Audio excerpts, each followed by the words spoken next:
Hey guys, and welcome to another brand new video. In this video, we actually have some intriguing news when it comes to the Xbox Series X, where they're actually maybe going to have some big issues in terms of their next huge acquisition, which actually might go lead to some very good things in regards to the PlayStation 5, because there's some really big homegrown issues, some big, even like big government issues, and overall, it does kind of seem like Sony actually has a massive advantage when it comes to future of video game acquisitions, the future of actually buying companies, and as well the future of big Japanese companies too, which it is surprisingly a lot of them. So we have a lot of cool stuff to go talk about, a lot of industry and like gaming kind of news too as well mixed on in. So make sure you guys are subscribed with the notifications on as well for the brand new PlayStation 5 giveaway. As well, make sure you guys go and leave your comments and thoughts on this video itself if you guys also like this acquisition talk and all of that, because I always find it very intriguing, at least for me to kind of go and talk about and hear about. And as well, we also do have the Samsung SSDs down below up on sale if you guys want to pick them on up too as well, and also have probably even some more special links maybe for the next upcoming video or up on Twitter. So make sure you guys follow me up on Twitter and follow up on the Twitch. The Amazon links down below for the PS5 Digital Console Controller,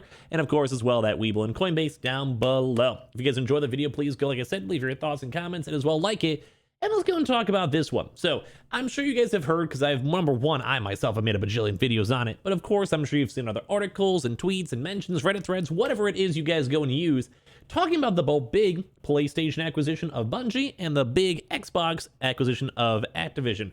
But the one really big thing has always been, what's next? What is going to be the next big one? What's going to be like the next big step? And with all this news, it kind of seems like Xbox is actually going to maybe have some big issues, especially if they had certain games on the line, which is even funny because we've even seen Phil Spencer even kind of drop down some very intriguing quotes too as well. So let's go talk about this. We have a very cool article over here from Video Game Chronicle, and overall, this actually might be really good for news for Sony itself. So for this, we actually have the title stating Xbox is very unlikely to be able to buy big Japanese studios, and this is claiming from analysts. So first and foremost, there's people who get paid a lot more than probably I do to go and actually analyze all this stuff. So there's always like an end-all be-all. There's always that chance it is not true. But let's go kind of read into this.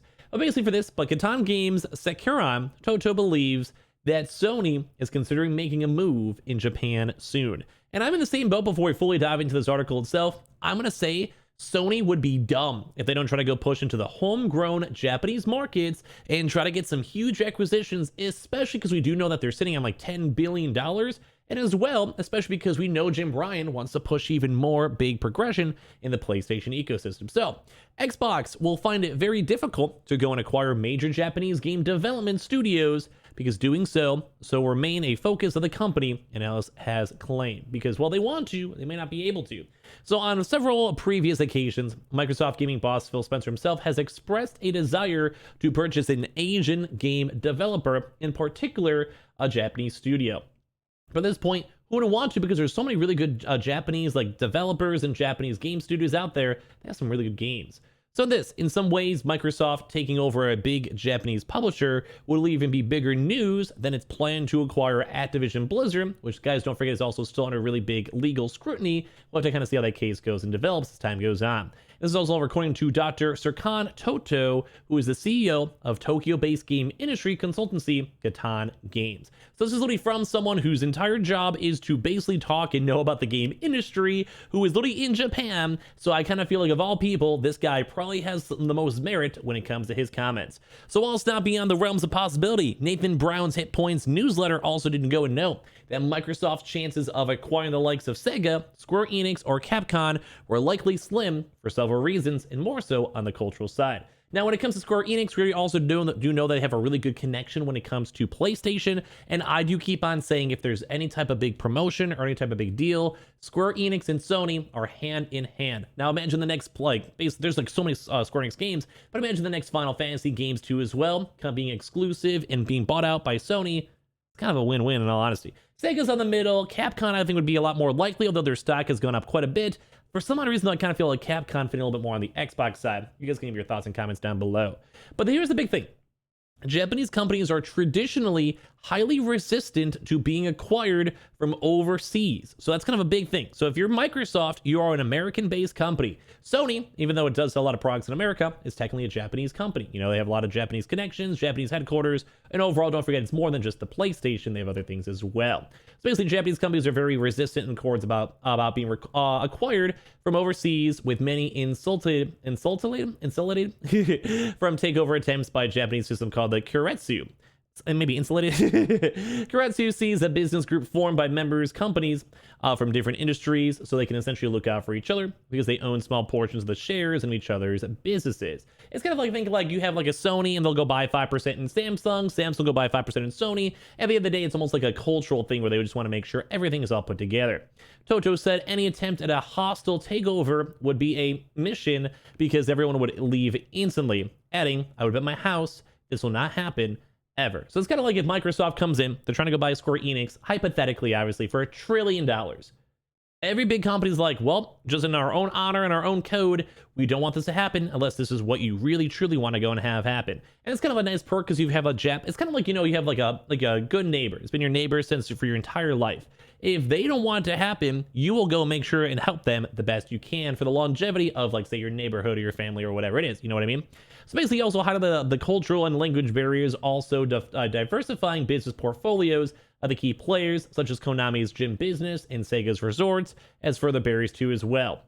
Which would also make a lot of sense too, because something like Activision, although does have a few other things mixed on in, is mostly when it comes to gaming. Same thing too as well for some other various game companies, like think Sony. Sony itself is very big on the PlayStation, but they have movies, they have TV shows, they have cameras, they have like other various things, TVs, etc. But also kind of pretty diversified.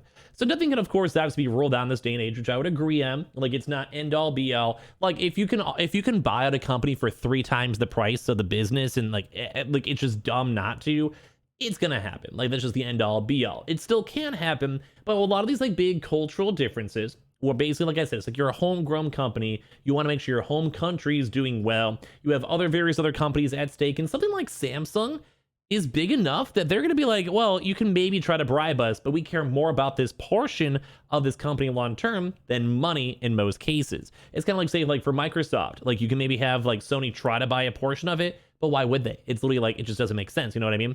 So for this, of course, in some ways, Microsoft taking over a Japanese big publisher would be bigger news than the Activision deal, because so far, no foreign game company has been able to ever acquire a Japanese studio.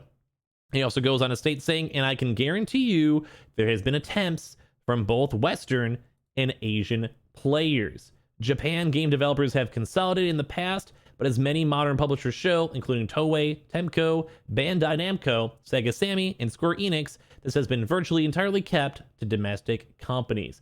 So let's go talk about this really quickly. I think that's actually a very good point. Like I said, it's kind of like if you know, like if your best friend has a company and you have 5% stake in that company, you want to be like, I don't care. This is my best friend. You give me $1 million for this like 5% of a random restaurant. I care more about my local hometown. I care more about my local farm. I care more about my local business than I care about your money. It's like we kind of see that all as like those like sappy movies where it's like you have a farming steed. They'd rather $5 million for their home steed. They'd rather keep on living their farming life. That's what they're known on. That's their grandparents' land. Very homegrown, very wholesome things. Now, of course, not as big as this is big business, but in terms of Japan, that's a very big loyalty and very big like overall just like lifestyle when it comes to games. And that's why I think it'll be a really big push when it comes to Japan and Sony. Because once again, Sony would have a chance. They could probably go buy all these, like if they really wanted to. Now, I'm sure it's not going to happen because I'm sure it's very costly, but you go get Bandai. That's a very, very big game catalog to go and have exclusive rights for your console. You have Square Enix, which already does have a very, very good and prominent working relationship with Sony. Would make a lot of sense, especially because it's also all Japanese-based companies. And think about like the Japanese headquarters. They can literally go and just drive over to the same exact corporate headquarters itself and go have dinner with the CEO and be like, hey, I've known you for 40 years. Like, it's just such an easier business. And as well on top of this too, with the Microsoft deal having a lot of scrutiny when it comes to Microsoft trying to buy Activision, it's going to be hard for them to want to buy even more stuff, because think if like the Activision deal doesn't go through, it's going to look even weirder if they also spent another $10 billion trying to buy 3 other huge game companies when there's already a lot of monopoly laws and having issues with it. So once again, this is a huge, huge win, at least in terms of cultural, at least in terms of overall vibes for Sony, because this is just big. Like, this is actually just a big notion, and especially because a lot of these game companies could already be in talks right now with Sony. This could mean that the future of the PlayStation could get even more good exclusives, and I think there's a lot of really good Japanese games out there and Japanese game developers that I play the games of by myself already So I kind of like seeing this news as well. So overall, kind of give me your thoughts, your comments down below. If you guys like this, if you guys dislike this, if you think it's dumb or whatever, if there's a lot of merit to these comments or not. And as well, make sure you guys are subscribed with the notifications on. Checking those Samsung SSDs down below, and same with the Samsung phones, which will probably have another secondary link for the next video itself. Twitter and Twitch stream as well, link down below. Sign up for Weeble. Deposit $100, get a bunch of free stock and free money. Same with that Coinbase too as well down below. And of course, leave a like and all your thoughts and comments. I can't wait to read the comments on this video. Hopefully you're all gonna be good. So I'll see you guys later on throughout today for more videos. And I love you guys all so much for watching.